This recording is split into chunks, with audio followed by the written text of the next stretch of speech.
Hi everyone, Lukas from Gym Photography here, and just a quick again video response to an email I received. Email is from John. John is not the first question he asked me, and in this email he said that he set up his marketing button on the Nikon D800, so that is the one at the top where you have your ISO, white balance, and quality setup, and it pretty much said that he set up his marketing button to do the HDR mode. The Nikon D800 has an inbuilt HDR mode, so the camera will automatically take 3 pictures with the difference of stop you want, and then put it together for yourself. So the problem that John has here is that so he set the HDR control, that's fine, so that you do this through the what was it for? Oh, well, yeah, you kind of decide the control, like you want to change the FN button to something you use a lot, and it does the same with the marketing button. Okay, so once you've done this, then he starts shooting, and then when you click on the marketing button, nothing happened.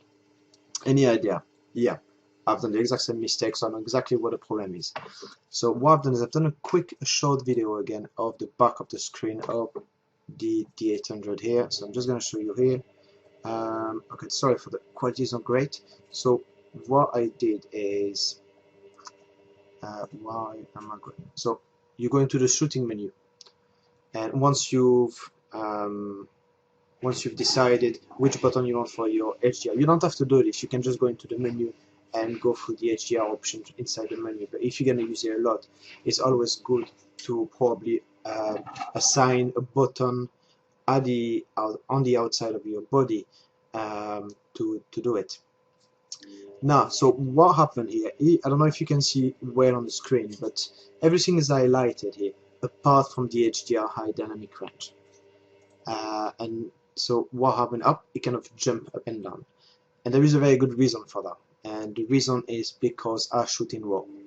Now the camera will not do HDR photography in RAW. It's pretty much the same as with the time-lapse setup you can have. I did do a short video about the time-lapse setup and my thought on it. To me, it's just another cheap setup. I didn't like it. I know there is the intervalometer, which you can use to kind of set up an interval between each picture, but that's not the purpose. That's not my point. My point is that Nikon's bring this kind of setup, which is great in theory, but they don't do it in a standard they should. And this is exactly the same here. You have the camera is going to process HDR photography, but it's only going to process JPEG HDR photography. Why is it doing this? So what I've done here, I've changed on the camera, changed the setting to JPEG, and this is what happens. So the HDR is now coming up highlighted onto the video, and you can now go inside and move your settings. So you go on, which is series, so it will keep doing it on and on, one after the other one. You've got the one single photo, so the HDR will only work one time, and then go back to your normal camera setup. Now again, don't forget that once you've taken the picture, your camera will still in JPEG. I do highly recommend that you only shoot in RAW, so don't forget to shoot it back pull it back in RAW if you're shooting an HDR, and obviously you can turn it off. And that is pretty much it. So what happens is once you assign one of the button on the camera to the HDR, when you click on this, you should see on the small screen there kind of the settings to set up your HDR picture. So as you can see, you've got choice between 3 stops, so you can have 1, 2, or 3 stops between the shots. Auto, I have no idea what this is. I don't know how the camera kind of I think what is the best mode. I don't know.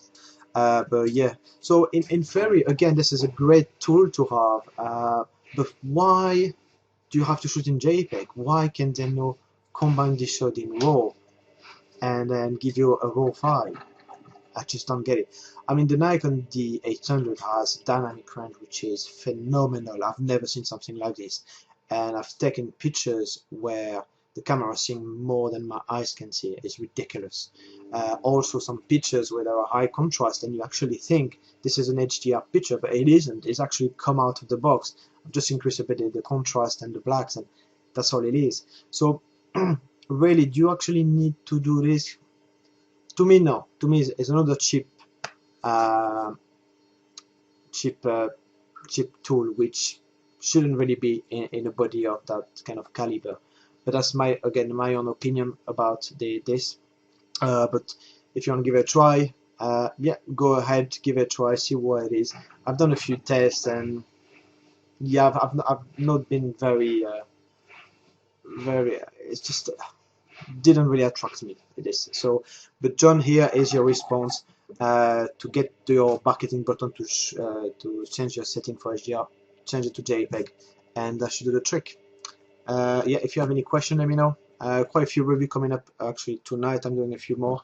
Of one of them is actually this, the Polaroid 312 LED.